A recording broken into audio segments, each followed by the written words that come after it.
नमस्कार साथियों, जय हिंद। आप सभी को करियर क्लासेज के यूट्यूब चैनल में स्वागत है। तो साथियों, आज के इस वीडियो में हम बात करने वाले हैं बिहार के प्राथमिक विद्यालय में जो प्रधान शिक्षक की नियुक्ति होने वाली है उसके ऑनलाइन आवेदन की जो विज्ञप्ति है वो आ गई है, जो आपको 28 मार्च से लेकर के आपको 22 अप्रैल तक इसका फॉर्म भरा जाएगा। समझ गए? तो क्या इसका सारा चीज़ रहने वाला है, कितना सीट है, कोटी वाइज सीट है, उसके बाद क्या इसकी योग्यता रहने वाली है, सारी चीज़ पर हम बात करेंगे। तो आप इस चैनल पर नए हैं तो इस चैनल को आप सब्सक्राइब करें और बेल आइकन को दबा दें। तो यहाँ पर आप देख रहे हैं विज्ञप्ति संख्या 04/2022। शिक्षा विभाग बिहार के अंतर्गत प्राथमिक विद्यालयों में प्रधान शिक्षक के कुल 40,506 पदों पर नियुक्ति हेतु सुयोग्य भारतीय नागरिक तथा बिहार राज्य के निवासी उम्मीदवारों से विहित प्रपत्र में ऑनलाइन आवेदन आमंत्रित किए जाते हैं। ऑनलाइन आवेदन भरने हेतु विस्तृत दिशा निर्देश बिहार लोक सेवा आयोग के यानी पटना के www.bpsc.bihar यानी bih.nic.in पर प्रदर्शित है। इस रिक्त पदों की कोटिवार विवरणी निम्न है। कोटिवार विवरणी यहाँ पर देख लीजिए। सबसे पहले यहाँ पर आप देख रहे हैं अनारक्षित कोटि, यहाँ पे कोटि दिया गया है, यहाँ पे अनुमान्य पदों की संख्या है, ठीक है। उसके बाद इसमें आरक्षित 35%, क्षैतिज आरक्षण 5% महिलाओं का सीट ये है, ठीक है। अनारक्षित वर्ग का टोटल सीट 16,204 है, जिसमें से इतना पद महिलाओं के लिए है। आर्थिक रूप से कमज़ोर वर्ग के लिए इतना सीट है 4,046, जिसमें से 1,203 महिलाओं का है। अनुसूचित जाति के लिए 6,470 है, जिसमें से 2,430 महिलाओं के लिए है। अनुसूचित जनजाति के लिए 418 सीटें हैं, जिसमें 124 महिलाओं का है। अत्यंत पिछड़ा वर्ग जिसमें 7290 है, जिसमें 2696 यहाँ पे महिलाओं के लिए है। और यहाँ पे पिछड़ा वर्ग का देख रहे हैं, देख लीजिए 4861 है, जिसमें से 1622 महिलाओं के लिए है। और पिछड़े वर्ग की महिलाओं के लिए 1210 है। टोटल देख रहे हैं 40,506 सीटें हैं, जिसमें से महिलाओं के लिए 13,761 है। समझ गए?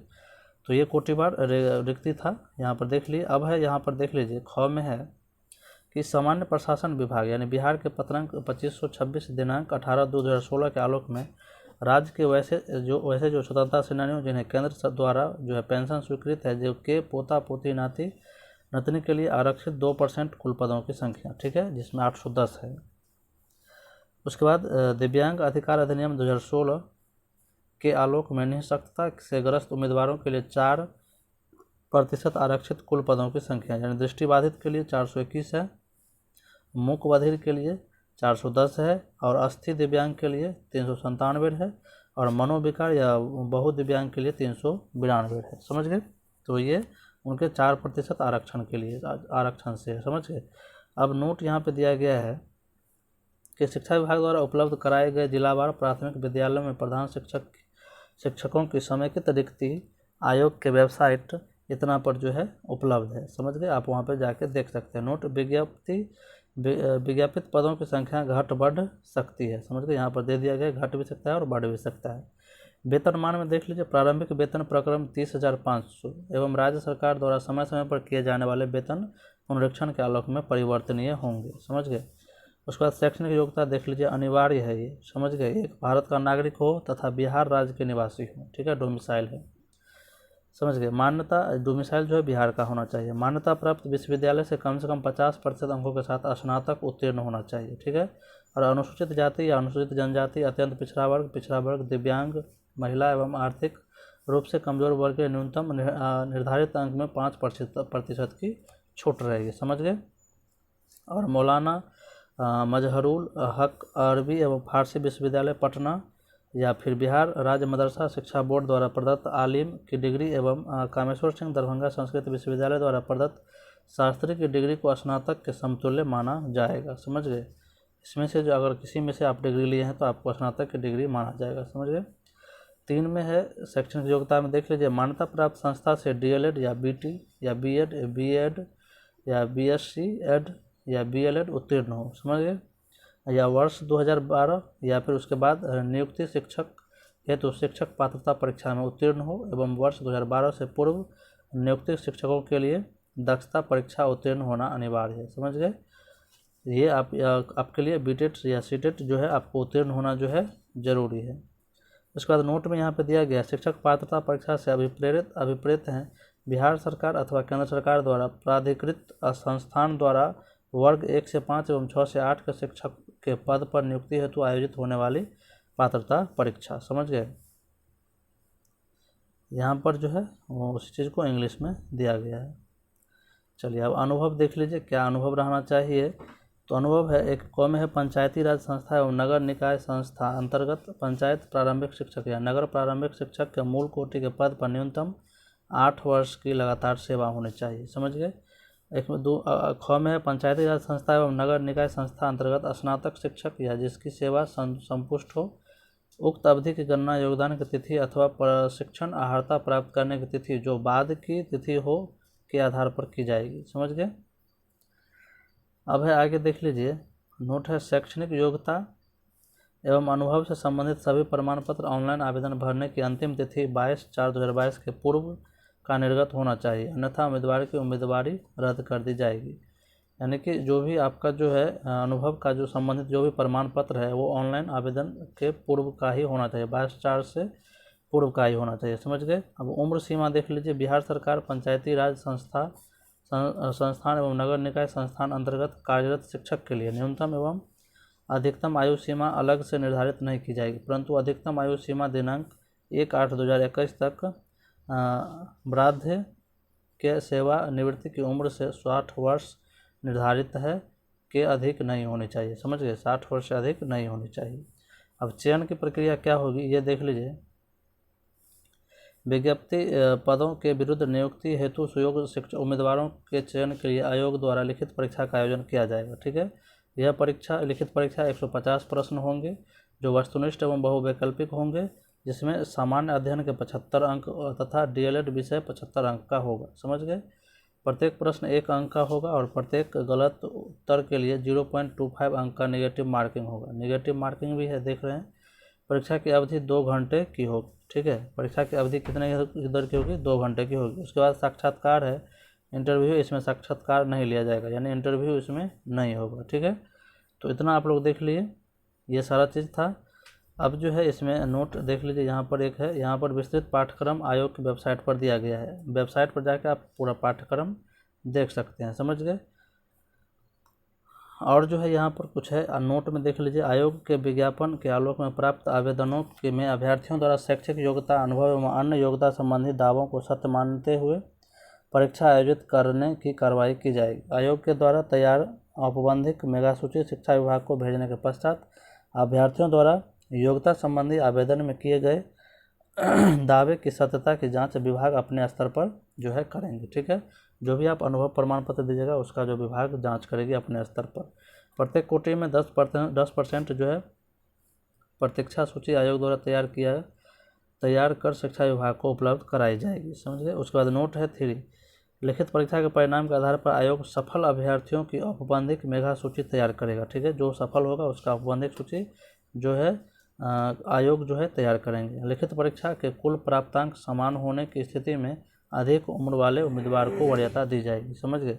जो अभ्यर्थी जिसका उम्र अधिक होगा, अगर एक समान अंक है और जो है दोनों अगर एक साथ हैं तो आपको जिसका उम्र ज़्यादा होगा उसको जो है दिया जाएगा। ठीक है, वरीयता। उसके बाद आरक्षण देख लीजिए। आरक्षण में क्या है, ऑनलाइन आवेदन पत्र में इंगित कॉलम में आरक्षण का दावा नहीं करने पर आरक्षण का लाभ नहीं मिलेगा। ठीक है। आरक्षण का दावा करिएगा तभी मिलेगा। जाति के आधार पर आरक्षण का लाभ उन्हीं उम्मीदवार को मिलेगा जिनका अस्थायी निवास बिहार में है, अर्थात जो बिहार के मूल निवासी। आवेदन में दिया गया अस्थायी पता ही आरक्षण प्रयोजन के लिए अस्थायी निवास अनुमान्य होगा। उसके बाद देख लीजिए, अनुसूचित जाति एवं अनुसूचित जनजाति के उम्मीदवारों को निम्नांकित प्राप्तांक प्रमाण पत्र जमा करना अनिवार्य होगा। जाति प्रमाण पत्र, अस्थायी निवास या मूल निवास डोमिसाइल प्रमाण पत्र जमा करना पड़ेगा। पिछड़ी जाति एवं अत्यंत पिछड़ी जाति के उम्मीदवारों को क्रीमी लेयर रहित प्रमाण पत्र जो है जमा करना अनिवार्य होगा। ओबीसी ईबीसी के लिए जो है ओबीसी के लिए ये क्रीमी लेयर जमा करना पड़ेगा। ठीक है। और ये सारा चीज़ है आदिवासी अंचल के राज्य सरकार द्वारा यहाँ पर क्रीमी लेयर जो है आपको अंचल से बनाना पड़ेगा। ठीक है। उसके बाद यहाँ पर देख लीजिए, आरक्षण का दावा करने वाली विवाहित महिलाओं का जाति या क्रीमी लेयर रहित प्रमाण पत्र उनके पिता के नाम एवं पता से निर्गत होना चाहिए, न कि उसके पति के नाम से। ठीक है, पिता के नाम से होना चाहिए। उपयुक्त आरक्षण संबंधी सभी प्रमाण पत्र आयोग या कार्यालय शिक्षा विभाग के सत्यापन के समय मूल रूप से प्रस्तुत नहीं करने पर आरक्षण का लाभ देय नहीं होगा। ठीक है। उसके बाद यहाँ पर देख रहे हैं 26/2/2019 के आलोक में आर्थिक रूप से कमजोर वर्ग के लिए रिक्ति की उपलब्धता की स्थिति में नियमानुसार 10% आरक्षण देय होगा। समझ गए। सामान्य प्रशासन विभाग आर्थिक रूप से कमजोर वर्ग के सदस्य द्वारा प्रस्तुत किया जाने वाला आय एवं परिसंपत्ति प्रमाण पत्र उपयुक्त अधिसूचना के संलग्न अनुसूची 1 प्रपत्र 1 में समक्ष प्राधिकार द्वारा निर्गत होना चाहिए। ठीक है। उसके बाद यहाँ पर देख रहे हैं कोटि का कोड दिया गया है। यहाँ पर अनुसूचित जाति का कोड जो है SC ऑनलाइन आवेदन आरक्षित कोटि, यहाँ पे SC कोटि कोड 2 है। अनुसूचित जाति जो ST के लिए कोड 3 है। अति पिछड़ा वर्ग के लिए EBC के लिए 4 है और पिछड़ा वर्ग BC के लिए 5 है और आर्थिक रूप से कमजोर वर्ग के लिए EWS के लिए 7 है। ठीक है। इकोनॉमिकली वीकर सेक्शन के लिए। ठीक है। ये सारा चीज़ है, आप यहाँ से सारा चीज़ आप देख सकते हैं। इसमें लिखित एग्ज़ाम होने वाला है। ये सारा नोट यहाँ पर दिया गया है और यहाँ पर देख लीजिए। यहाँ पर ऑनलाइन आवेदन भरने के क्रम में अभ्यर्थियों से कतिपय सूचना सिर्फ डाटाबेस संधारित करने हेतु ली जाती है। अगर उक्त सूचना से संबंधित किसी प्रकार का छूट विज्ञापन नामांकित नहीं है तो उसका दावा न तो मान्य होगा और न ही उनका लाभ देय होगा। समझ गए। अभ्यर्थी को आयोग या शिक्षा विभाग के द्वारा किसी भी समय मांगे जाने पर समक्ष प्राधिकार द्वारा निर्गत निम्नलिखित प्रमाण पत्रों की मूल प्रतियां सत्यापन हेतु प्रस्तुत करना अनिवार्य होगा। जैसे मैट्रिक का प्रमाण पत्र या अंक पत्र जन्म तिथि के साक्ष्य के लिए। ठीक है। उसके बाद है विज्ञापन की कंडिका 3 शैक्षिक योग्यता के अनुरूप समक्ष प्राधिकार द्वारा निर्गत प्रमाण पत्र, शैक्षणिक योग्यता के अनुरूप अंक पत्र। ठीक है। यहाँ पे सारा दिया गया है, creamy layer, non creamy layer, यहाँ पर सारा चीज़ है। उसके बाद पिछड़ा वर्ग के लिए है, यहाँ पर ये सारा चीज़ है, यहाँ पर आप देख सकते हैं। पहचान पत्र है फोटो युक्त, हाल का खिंचा हुआ 4 फोटो होना चाहिए। लिखित परीक्षा में इसके लिए भरे एवं डाउनलोड किए गए आवेदन की प्रति होनी चाहिए। ठीक है। शुल्क यहाँ पर देख रहे हैं सामान्य आर्थिक अभ्यर्थियों के लिए जो है, सामान्य अभ्यर्थियों के लिए 750 रुपये है और केवल बिहार राज्य के अनुसूचित जाति अनुसूचित जनजाति के लिए 200 रुपया है। ठीक है। बिहार राज्य के अस्थायी निवासी सभी आरक्षित अनारक्षित महिलाओं के लिए 200 रुपया है और दिव्यांग अभ्यर्थियों यानी 40% या उससे अधिक होना चाहिए दिव्यांग, उसके लिए 200 रुपया। ठीक है। तो ये सारा चीज़ जो शुल्क अतिरिक्त विभिन्न बैंकों द्वारा निर्धारित चार्ज भी देना होगा। ठीक है। ऑनलाइन भुगतान के क्रम में बैंक द्वारा स्वतः बैंक चार्ज के रूप में ले लिया जाएगा। ठीक है। ऑनलाइन भुगतान होगा। तो ये सारा चीज़ देख रहे हैं। ऑनलाइन की तिथि जो है दिनांक 28/3/2022 से दिनांक 22/4/2022 तक जो है इसका आवेदन होगा।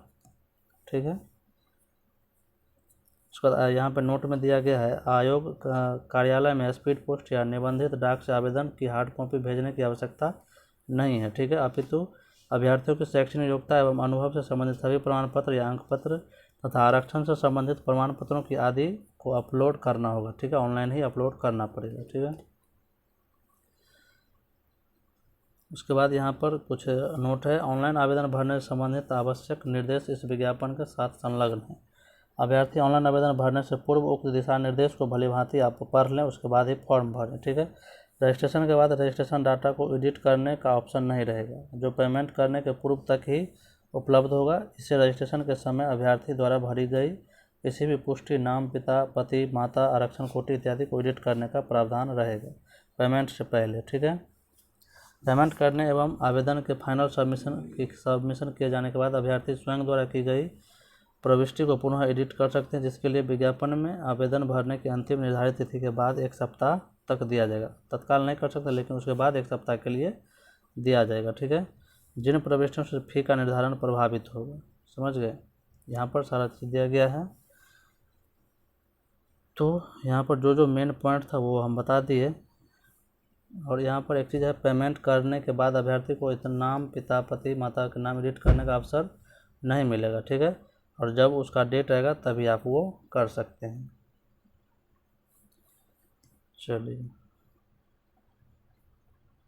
सुधार या परिवर्तन हेतु प्राप्त बिंदु यहाँ पर दिया गया है। ठीक है। आयोग का निर्देश यहाँ पर दिया गया है, आप पढ़ सकते हैं। जैसे आवेदन का नाम, आवेदक का जो है नाम, तो यहाँ पर सारा चीज़ है, आधार कार्ड, जाति, संख्या, ये सब चीज़ अगर फोटो हस्ताक्षर एडिट के संबंध में है। ठीक है।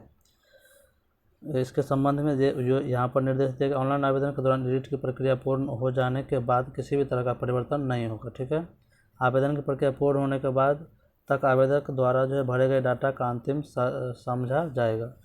उम्मीदवार द्वारा भरे गए डाटा और उसके द्वारा प्रस्तुत प्रमाण पत्र या कागजात की भिन्नता आती है तो उसकी उम्मीदवारी रद्द की जाएगी। ठीक है, तो यहाँ से आप जो है पढ़ सकते हैं सुधार का चीज़, सुधार किस तरह से करेंगे नहीं करेंगे। ठीक है, और यहाँ पर है ऑनलाइन आवेदन में अंकित ईमेल आईडी, मोबाइल नंबर तथा प्राप्त यूजर नेम एवं पासवर्ड को सुरक्षित रखना आवेदक की जिम्मेदारी होगी। ठीक है, ये सब अपना जो है आप सुरक्षित रखें। मात्र रजिस्ट्रेशन एवं परीक्षा शुल्क का भुगतान करने से यह नहीं माना जाएगा कि अभ्यर्थी द्वारा पूर्ण रूप से ऑनलाइन आवेदन भर लिया गया है। ठीक है, इंटरनेट या बैंकिंग व्यवधान के लिए आयोग उत्तरदायी नहीं रहेगा। ठीक है, अतः अभ्यर्थी अंतिम तिथियों का इंतजार नहीं करेंगे, उससे पूर्व सभी प्रक्रिया पूरी कर लेंगे। समझ गए। उम्मीदवार हाल का खिंचा हुआ अपना एक फोटोग्राफ तथा हिंदी एवं अंग्रेजी में हस्ताक्षर स्कैन कर ऑनलाइन आवेदन के में निर्धारित स्थान में अपलोड करेंगे। ठीक है, फ़ोटो आपका हाल ही का फ़ोटो होना चाहिए और हस्ताक्षरित तो होना चाहिए। चलिए, यहाँ पर सारा चीज़ दिया गया है, आप एक एक करके जो है पढ़ सकते हैं। महत्वपूर्ण निर्देश यहाँ पर है कुछ, ये ऊपर में पढ़ ही लिए थे। अंतिम रूप से भरे गए ऑनलाइन आवेदन को सबमिट करने के बाद अभ्यर्थी उसी समय पुनः लॉगिन कर डैशबोर्ड पर उपलब्ध डाउनलोड फाइल एप्लीकेशन सेक्शन में भरा हुआ आवेदन डाउनलोड कर उसकी 2 प्रति निश्चित रूप से प्रिंट कर लेंगे। ठीक है, उसको हार्ड कॉपी जो है आपको बाद में जमा भी करना पड़ता है इसके लिए। ठीक है, ये सारा चीज़ है, आप यहाँ से देख सकते हैं। तो चलिए, इसमें इतना ही था, और भी जो दिक्कत हो आप कमेंट बॉक्स में पूछ सकते हैं।